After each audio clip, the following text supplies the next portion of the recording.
We live in an age of instant gratification. That means that the society around us conditions us to believe that we can get immediate access to everything we want or to the answers we want. So if you look at YouTube, for example, you can very easily see the top 10 methods to make yourself a millionaire, or top 10 funniest this, or biggest that, or shortest this, shortest that, whatever. And those are quite popular. And even the videos that are about learning, they're the 5 secrets of being successful, that sort of thing. Now, they're actually a really, really poor way of learning anything, of understanding anything, and getting any real answers, because that's actually not how the mind works. So you could sit there for hours and hours trawling through all those top 10 this and so on, and half an hour after you've watched them, you wouldn't have learned anything at all. So what I want to do is help you learn effectively. Now, to do that, one has to understand the nature of learning.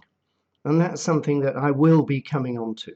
But I can accept that your expectation at this moment, probably in your mind, you're saying, I wish this guy would get on with it. He's talked to me a little bit about interpersonal dynamics. He's talked to me about soft skills. So, what are the soft skills? Now, again, you can look that up on YouTube. You'll find hours and hours and hours of information, but it's not information really, of stuff about soft skills. Some of them tell you it's about emotion. God knows what they'll tell you. But nearly all of them are quite simply wrong. So I'm going to start by talking to you about some of the really important soft skills. And let's just start with one, which is questions. Because everything, not everything, but a lot of the conversations you have, a lot of the interaction you have with other people involves questions. If you think of a question, it's a bit like a ball when you play tennis. So someone serves up a ball and hits it into your court, and that's the equivalent of them asking you a question. And then you hit that ball back into the other person's court, and that's the equivalent of answering the question. So you get the question asked, the question answered, and then in some conversations the other person hits the ball back at you and you hit it back at them, and it goes backwards and forwards a few times. That's called a rally in tennis. It's called an ongoing conversation in our normal day-to-day language.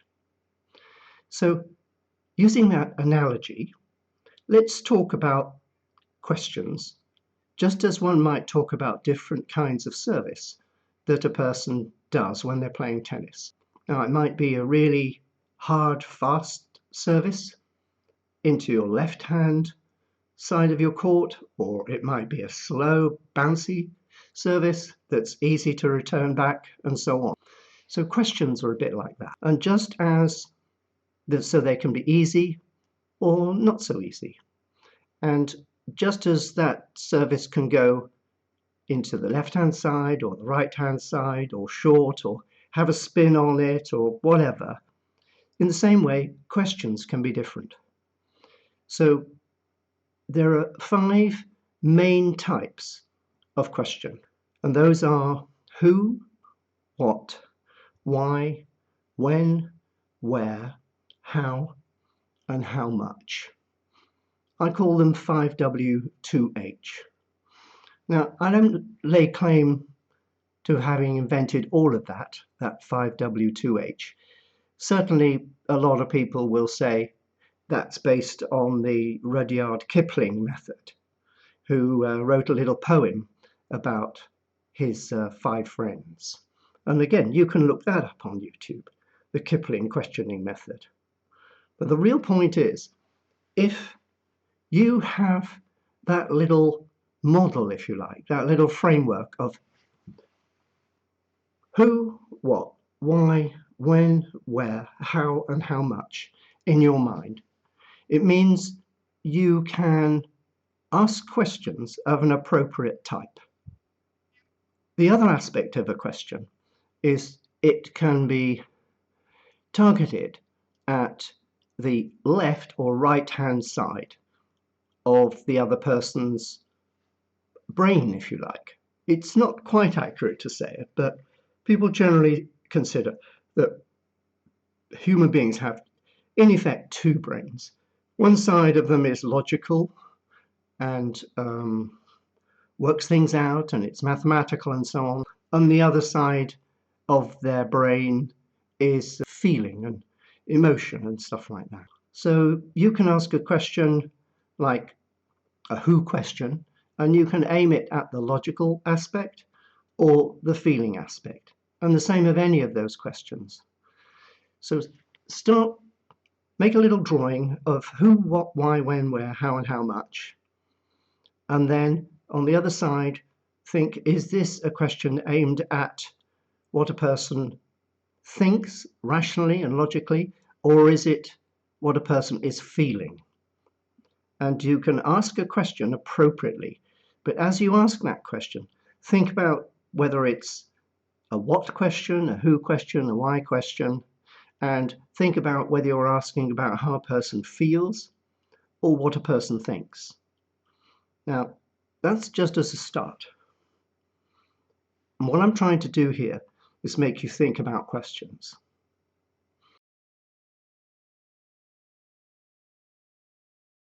I talked at the beginning of the last video about the age in which we live, the age of people expecting instant gratification. But the other thing we live in is an age of anxiety. So it's those two things, it's anxiety and it's instant gratification. Now, the anxiety is built up in us by the people who run our society.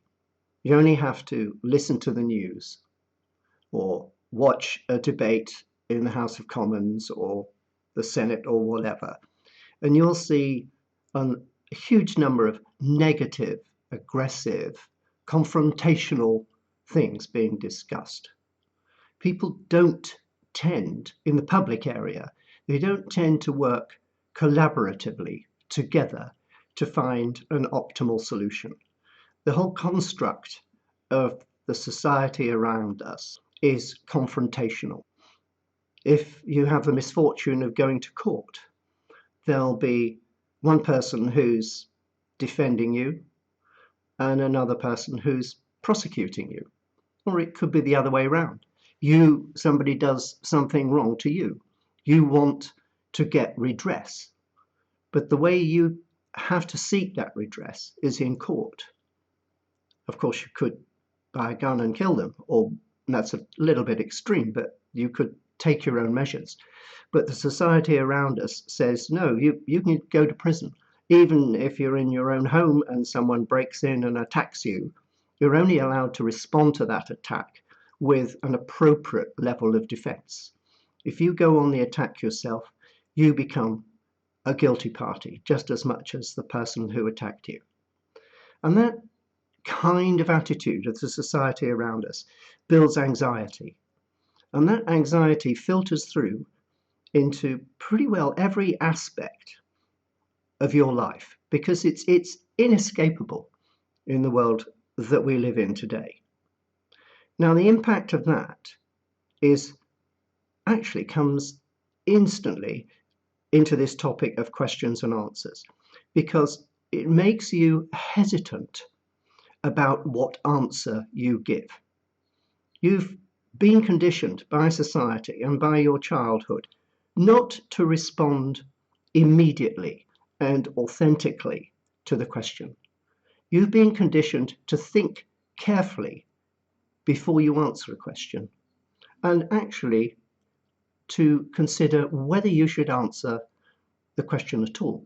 So another soft skill area is answering questions. I've talked to you about asking questions. Let's talk about answering questions. And at this point, I like to introduce a concept of what's called parking. If you have the good fortune to own a car or drive a car, when you reach somewhere and you want to stop, you have to consider, do I just want to stop for a few moments?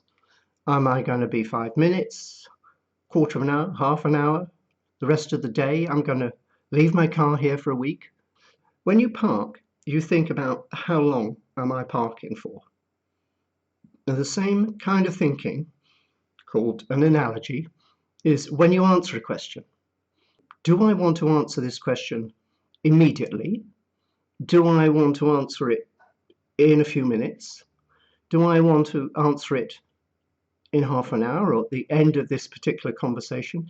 Do I want to answer it at all? Or do I want to kind of either bluntly or cleverly evade answering the question? So answering itself becomes a skill. And the parking concept is useful. It's useful when someone asks you a question to think, shall I answer the question at all? How shall I answer the question? In what time frame shall I answer the question? And you can, in fact, go straight back to who, what, why, when, where, how, and how much as your kind of bedrock thinking process. For example, if someone asks you a question, if you start with who, maybe you don't want to answer the question.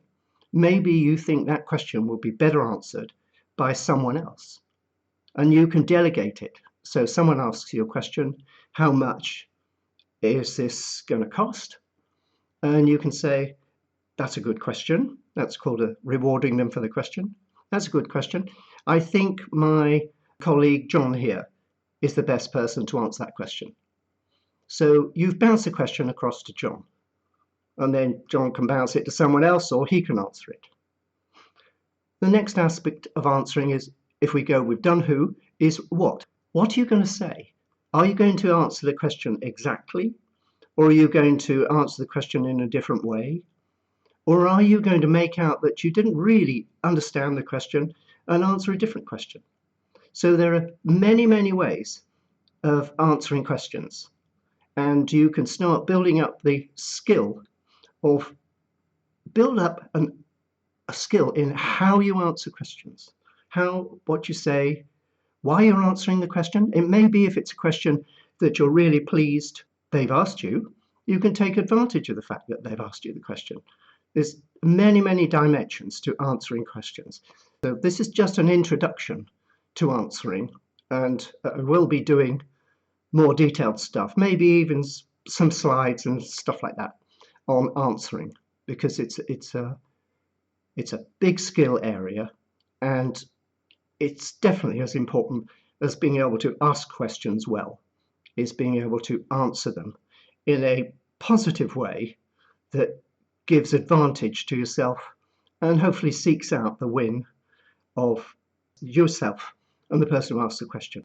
And this question and answer rally, going backwards and forwards, is the beginning of building up a conversational skill, which is something I'll be coming on to next.